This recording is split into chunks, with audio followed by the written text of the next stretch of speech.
All right, gather round, crewmates, for a tale from the cold, unforgiving vacuum of space. The hum of the skelld was our only companion, a steady thrum of machinery against the silence. Each of us, clad in our colorful suits, went about our duties with a quiet focus. Yellow was an admin, swiping their card. Cyan was calibrating the distributor in electrical, and I was in medbay, submitting my scan. It was peaceful, almost. Too peaceful. A routine flight, we told ourselves. But we all knew the truth. One of us was not who they seemed. The first sign of trouble shattered the calm like a micrometeorite against the hull. An alarm blared, a shrill, piercing cry that sent shivers down everyone's spine. A body had been reported. We all teleported to the cafeteria, our hearts pounding against our ribs. The holographic table lit up, showing the grim discovery, green, lifeless, in the dark corners of electrical. The questions started flying immediately. Where was the body? Who was near electrical? Who saw what? Pink spoke first. I was in the upper engine, doing my task. I didn't see a thing. Purple backed them up. I was in the reactor with White. We were together the whole time. The accusations began to simmer. Yellow, you were quiet, someone pointed out. Just focusing on my tasks, Yellow replied, their voice a little shaky. I was an admin, then O2. The timeline was fuzzy, the alibis were thin. Amid the chaos, I saw Blue glance at me from across the table. A silent nod, an understanding. We had to stick together. Distrust was spreading faster than a virus, and a lone crewmate was a dead crewmate. The vote was a mess of skips and random accusations. No one was ejected.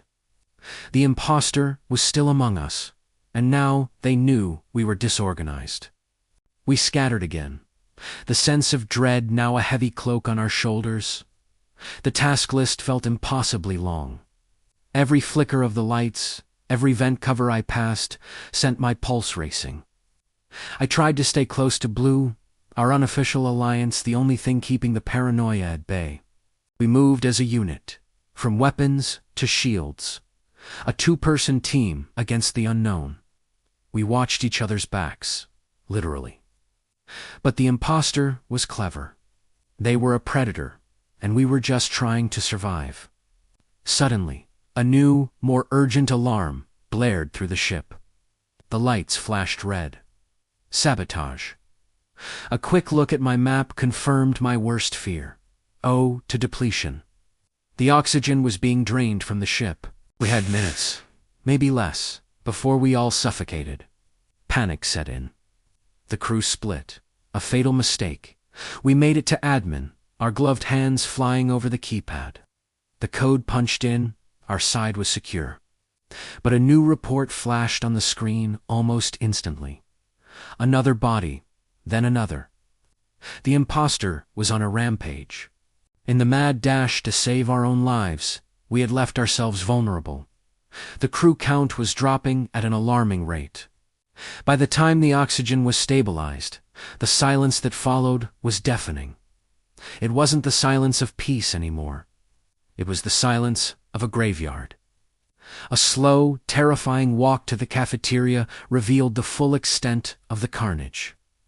One by one, we found them. Pink, in the hallway outside O2. White, by the navigation consoles. The imposter had been brutally efficient. Only a few of us were left. Another meeting was called. The tension was so thick, you could cut it with a laser. The accusations were more pointed now, more desperate. It was Yellow versus Purple. I saw Purple vent, Yellow shouted. You're lying. I was with White before he... before... Purple's voice trailed off. It was a classic he said, she said. We had a 50-50 chance of being wrong, and a wrong vote meant certain death. The votes were cast. 3-4, Purple. Purple was not the imposter. We had failed. Now, only 3 of us remained. Me, red, my ally, blue, and the real killer, yellow.